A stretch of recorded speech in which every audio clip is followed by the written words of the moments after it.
Hello viewers, नमस्कार। आप सभी का पाथफाइंडर्स बाय अनअकैडमी के यूट्यूब चैनल पर स्वागत है। सो फ्रेंड्स, यूएस और इंडिया के बीच में रीसेंट टाइम्स में आप देखें किस तरीके का टेंशन हुआ।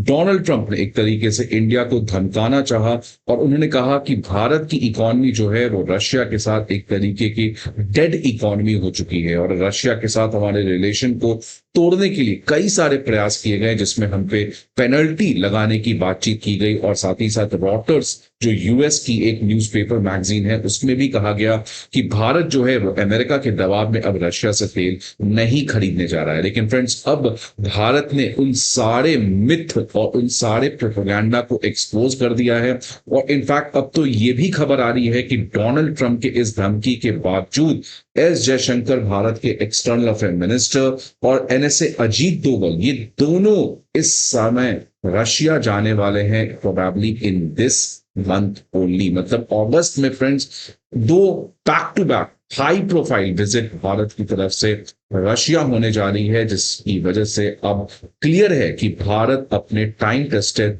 रिलायबल पार्टनर रशिया के साथ अपने रिलेशन को कॉम्प्रोमाइज नहीं करने वाला है।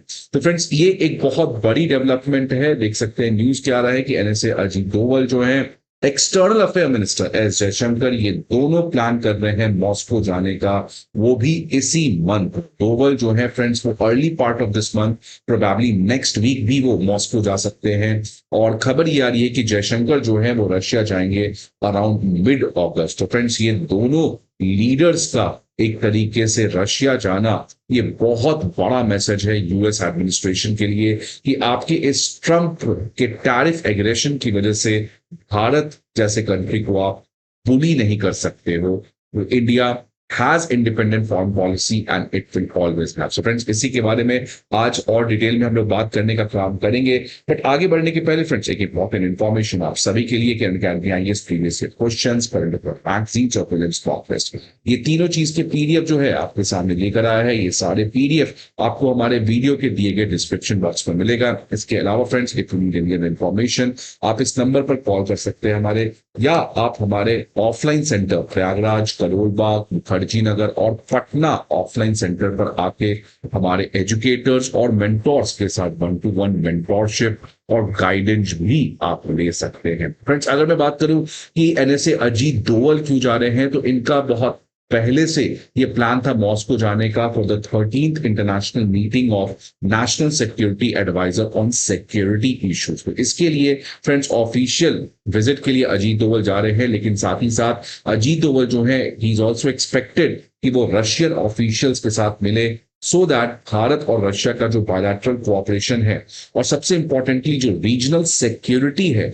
उसके ऊपर बातचीत करने के लिए एनएसए अजीत डोभाल जो है वो रशिया जा रहे हैं। अगर मैं रीजनल सिक्योरिटी की बात करूं फ्रेंड्स, तो आपको पता है कि इस पूरे इलाके में एक्सट्रीमिज्म, रिलीजियस रैडिकलिज्म, इस्लामिक टेररिज्म, इसका काफी ज्यादा प्रॉब्लम है। अगर आप देखेंगे फ्रेंड्स, रशिया के साउथ में जो आपका इलाका है, वहां पे चेचनिया वाला इलाका, वहां पे सेम तरीके का अटैक हुआ कुछ साल पहले।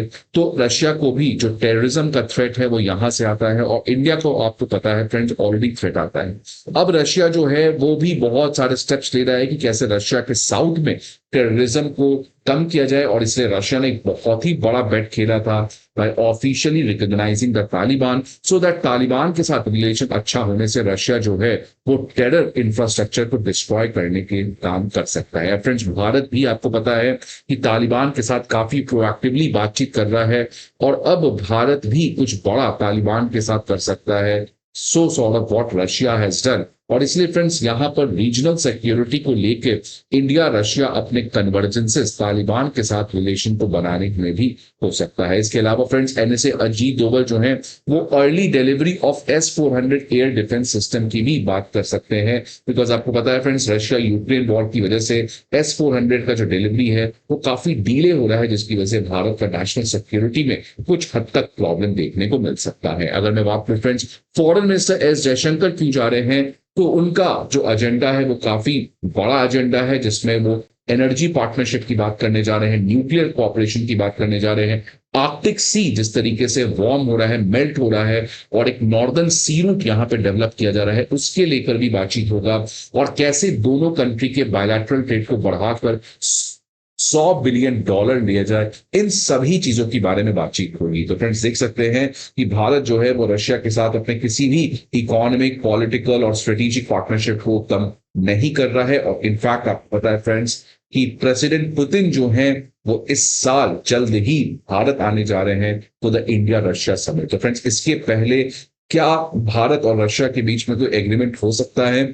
इसी के लिए प्रोबेबली एस जयशंकर जा रहे हैं कि जितने भी प्रोटोकॉल्स हैं और जितने भी हमारे प्री समिट एजेंडाज हैं उसको ऑलरेडी कवर किया जा सके, सो दैट जब प्रेसिडेंट पुतिन का भारत और हो तो एक ऐतिहासिक एग्रीमेंट वहां से निकल के आए। तो फ्रेंड्स देख सकते हैं जस्ट जुलाई को ही इस बात की कंफर्मेशन मिल रही थी लगभग कि पुतिन जो है वो प्रोबेबली दिल्ली आ सकते हैं 4 साल के बाद for the India Russia summit 2025, जिसमें एनर्जी, डिफेंस और आर्कटिक टाइज को लेकर भी आपकी बातचीत हो सकती है।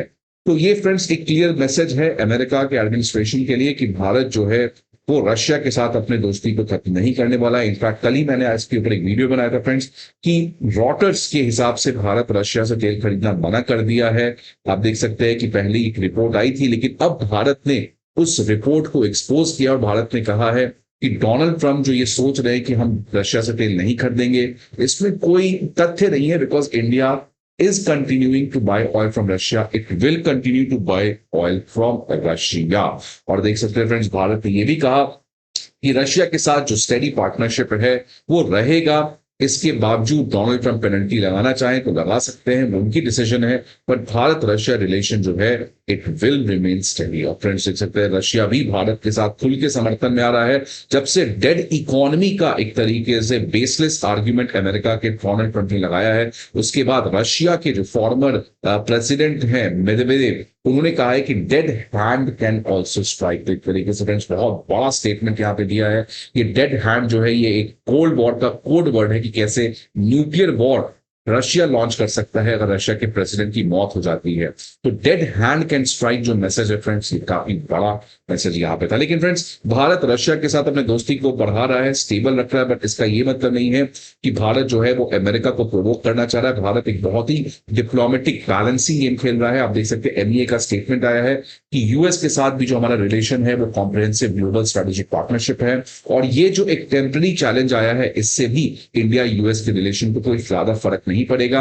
As a friend we are bound to have differences. आने वाले समय में ये रिलेशन जो है वो और बढ़ेगा, और इसलिए फ्रेंड्स देख सकते हैं कि भारत जो है वो अब डोनाल्ड ट्रंप के साथ टैरिफ को एक मिनी डील की तरफ बढ़ा ले जाने के लिए एक बहुत बड़ा फैसला लिया है कि अब आने वाले समय में जो यूएस से एनर्जी इंपोर्ट है उसको भारत और बढ़ाने वाला है। तो फ्रेंड्स ये भारत जो है वो अगेन एक तरीके का नया कोल्ड वॉर जो रशिया और यूएस के बीच में इमर्ज कर रहा है, उसमें भारत अगेन एक तरीके से स्ट्रेटेजिक बैलेंसिंग करते हुए आ रहा है, सो दैट भारत की स्ट्रेटेजिक ऑटोनॉमी जो है उसके ऊपर किसी भी तरीके का खतरा ना हो। सो फ्रेंड्स आपके क्या व्यूज हैं इस पर्टिकुलर न्यूज के बारे में, please let me know in the comment box. I hope आपको ये वीडियो अच्छा लगे। See you again in another video. Goodbye and take